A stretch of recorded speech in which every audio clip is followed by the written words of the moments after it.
Hey Divine Ones, it's Jerome Braggs, the intuitive guide who helps you travel the path of loving yourself to the healing, wellness, and joy you desire and divinely deserve. Welcome to another installment in my shame video series. I think this is the third video in the series, and today I'm really excited to talk to you about hiding versus letting ourselves be seen. So in the previous videos, we talked about the messages of shame and the lies of shame. And one of those main messages of shame is that there's something wrong with you. And because there's something wrong with you, you cannot let that part of you be seen in it publicly, right? Because if you are to let that part of you be seen, shame says that people would take their love away from you.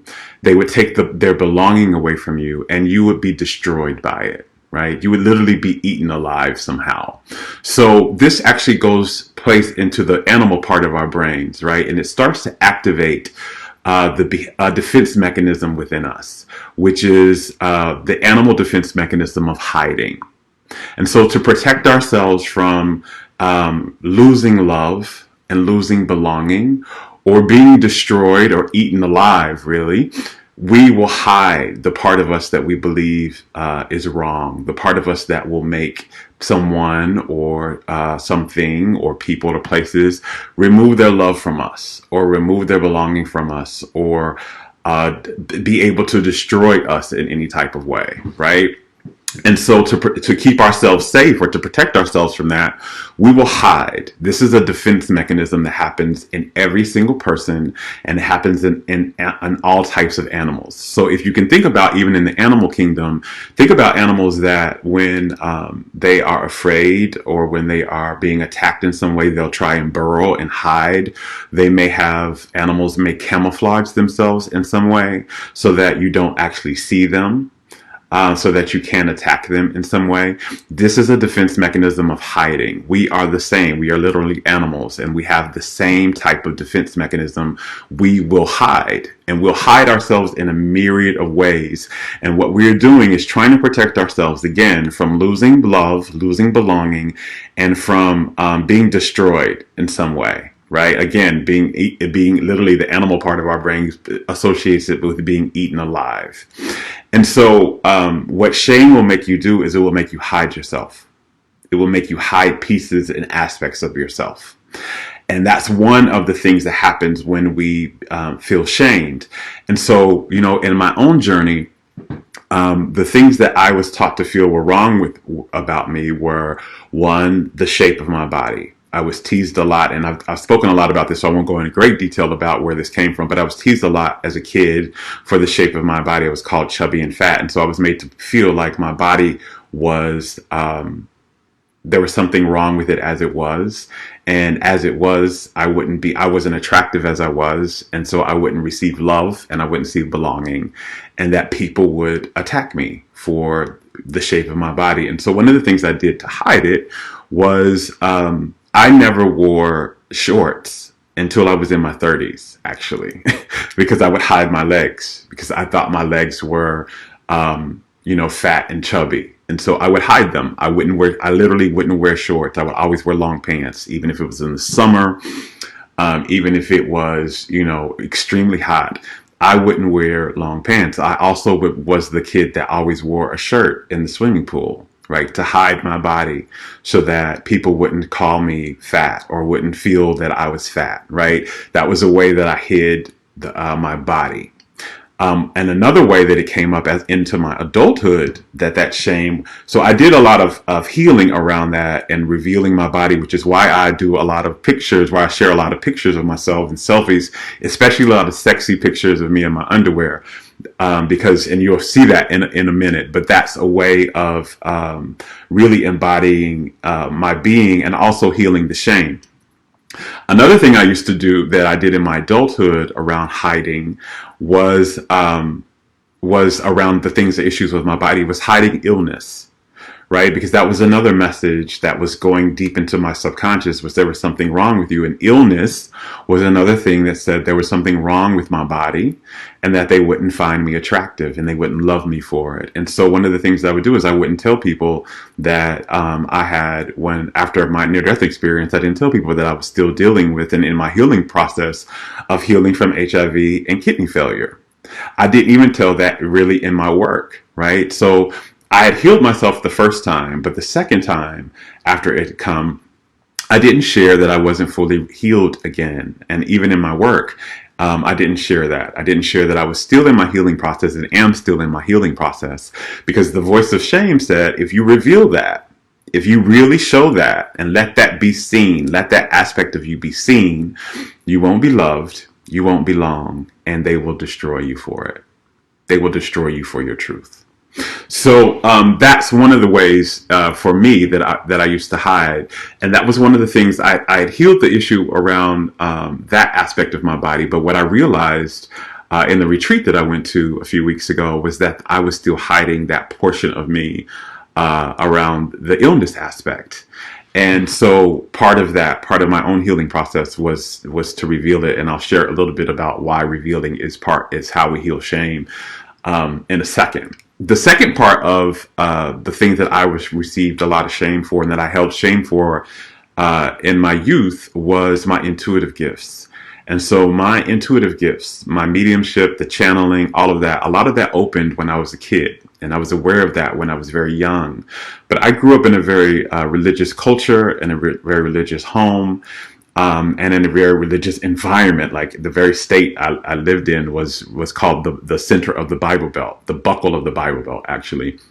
And so those particular things were looked at as evil and wrong. And so because I didn't want to be shunned, and because, again, the shunning is a rejection of belonging, because I didn't want to, have my family feel like something was wrong with me, which would be a loss of love. And because I didn't want to be rejected and shamed and teased and maybe even isolated and hurt for it, which is being destroyed or eaten alive, I hid those aspects of my gifts for many, many, many, many years. Well into probably my early 30s. Wasn't until I really began to bring out into the public and into everywhere, right? With my family, with my friends, with everywhere that I exist and have my being, to really own that I am an intuitive, right? That was took many years for me, because the voice of shame was running, and I didn't have the tools to really know how to heal that shame, which is how to love myself, right? That I wasn't taught how to really truly do that. And so it took a while before I learned how to really do that, to begin to heal that area of shame around me. And then, so those were really and then the other aspect, the last aspect of where I was hiding was my sexuality. So I knew that I was attracted to the same gender when I was 5 years old. And ever since that time, from that very moment that I discovered that I was same gender loving, I began to hide, because I knew, again, I grew up in a culture and an environment where that was not okay. That was not viewed as acceptable. So again, because that was viewed as not acceptable, I wouldn't belong. I wouldn't receive love from the people that I wanted to be loved by, which was my family, my culture, the people in my environment. And also, there was a high possibility that I would be destroyed for it, because a lot of people were literally receiving violence against their body, and some people were even being killed for being same gender loving. So I hid. I made a decision at 5 years old that I was going to hide my sexuality from everyone, right? And I was going to camouflage myself, really, and try to blend into the background and try to appear that I was heterosexual. So I even dated people. I had long-term relationships with women, even though that wasn't what I necessarily most wanted and most desired, because, again, I was doing that to try and protect myself. And so those were the three areas where I used to hide in my life. And I'll share with you in a second what the healing process of that looked like. But that's what shame does. It asks us to hide in order to hide an aspect of ourselves that we believe is wrong. in order to protect.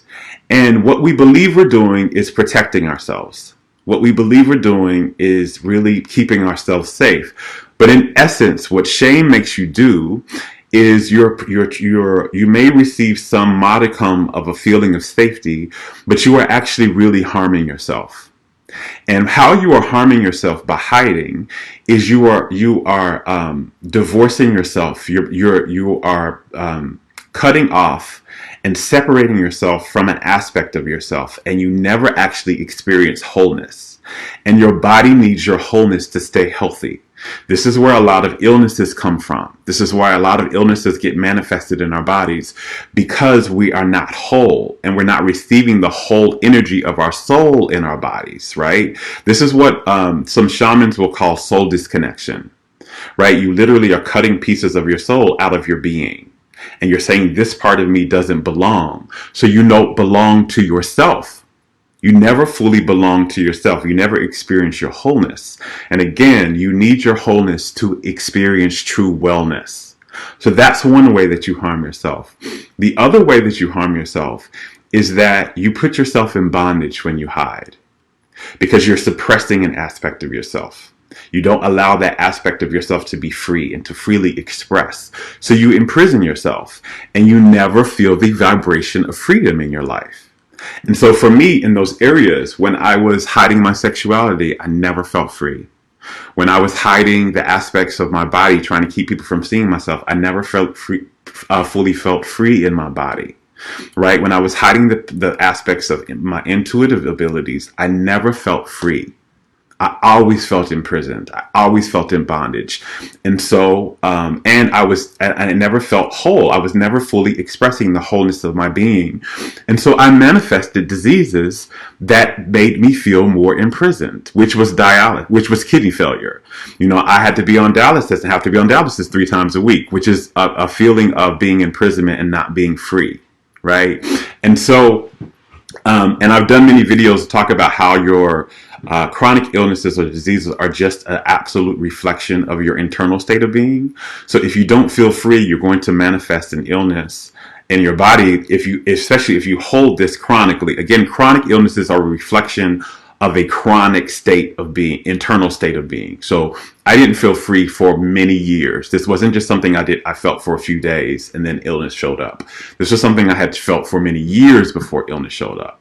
So not feeling free internally makes you manifest an illness that also makes you not feel free. Right? The illness is not a punishment. It is only a reflection and an indicator of the energy you're holding inside of you.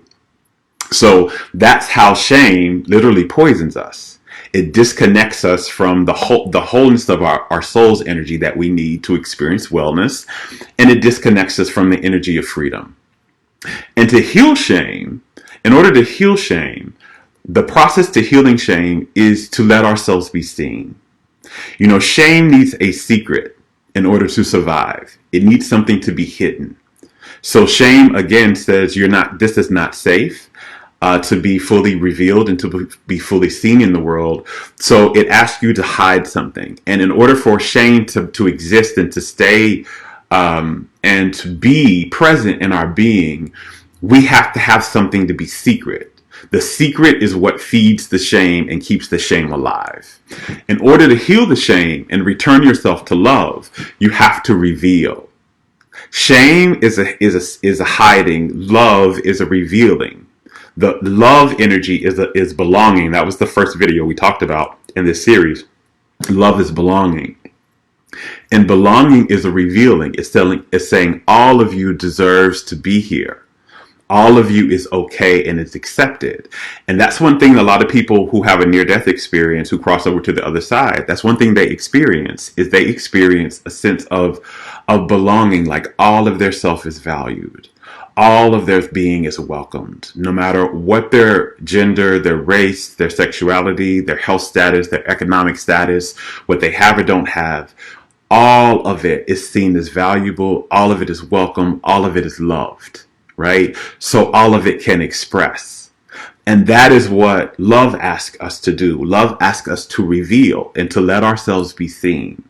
So a very part of healing shame is to reveal, is to show. is to express it. It's to bring it to the light. And that reconnects you to your truth, right? Because the divine, remember, shame disconnects you from truth. Shame is a lie. So the lie that shame tells is that they won't love you if you really allow yourself to be seen like this. If you bring this thing up that shame is telling you is wrong, you'll lose love, you'll lose belonging, and you'll be destroyed. Well, the truth of your being is that when you express who you really are into the world, your authentic self, no matter how ugly you may think it is, no matter how ugly that part is of your being that you've previously been hiding, when you bring it out of the shadows into the light, what you begin to see is that you are loved for it, that you receive authentic belonging in places for it. It may not be in the places that you were previously trying to receive your belonging, right? Those people, there may be some people that do leave you alone if you truly be yourself, if you truly reveal the whatever you've been keeping secret. But what you discover when you do that is that those people were never yours in the first place, and that the people that you feel the most love and the most belonging and the most freedom with begin to be attracted to you. Right? And that you begin to be proven what the truth of your being is, that you can live your truth, you can speak your truth and still be loved and still receive belonging and still be safe in the world. And so letting ourselves be seen, right? All of ourselves, like nothing hidden, nothing secret, everything in the light, is a key to healing shame, because that is how we return ourselves to belonging. Because the light is love itself. It's belonging, and love, remember, is belonging itself. So what you're doing when you allow yourself to be seen is you're returning yourself to belonging. So a part of my healing journey in healing shame was to allow myself to be seen.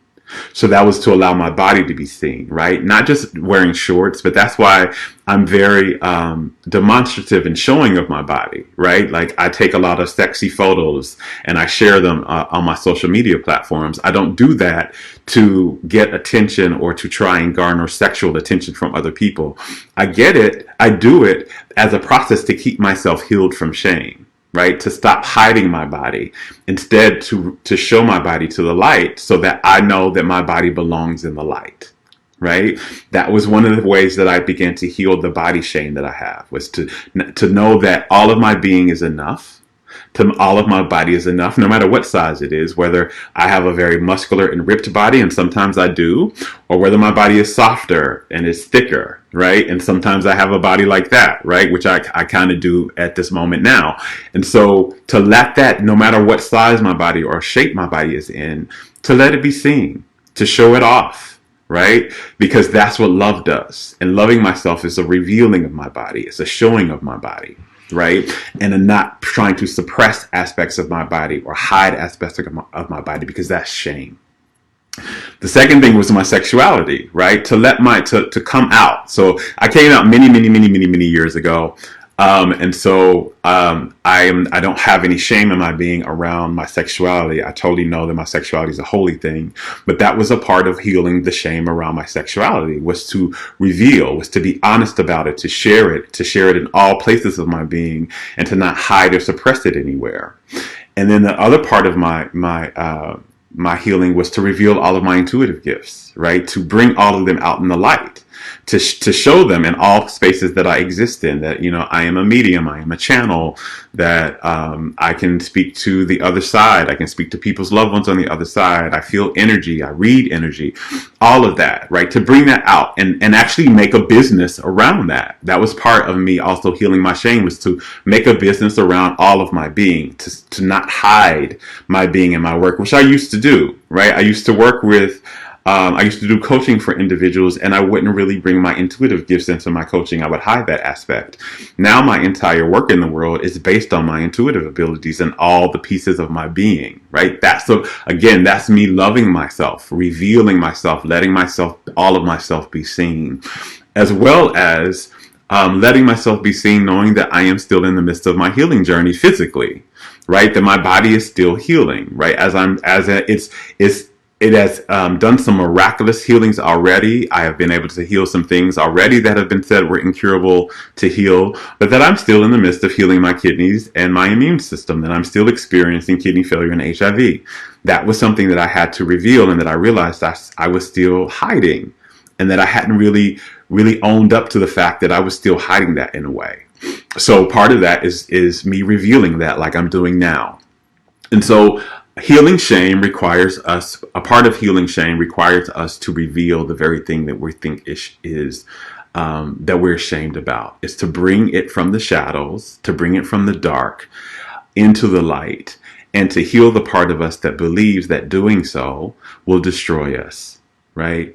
And that it takes courage, right? Because that shame message is going to say, oh my God, oh no, oh no, oh no, oh no, if you do this, we'll be destroyed. Everything that we know will be taken from us. But what you discover is once you do that, life brings you all the things.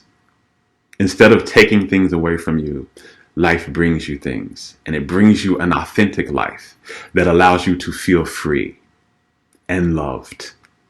And more than that, you return to yourself. Right? And no matter what you lose, you gain yourself. And you find that the gaining of yourself is worth the loss of whatever you did lose. So you're risking, so to heal yourself, you have to be willing to risk everything if it means gaining all of yourself, belonging back to all of yourself. And so loving back to all of yourself, because remember, love is belonging. So what you're doing to heal the shame is you're loving yourself.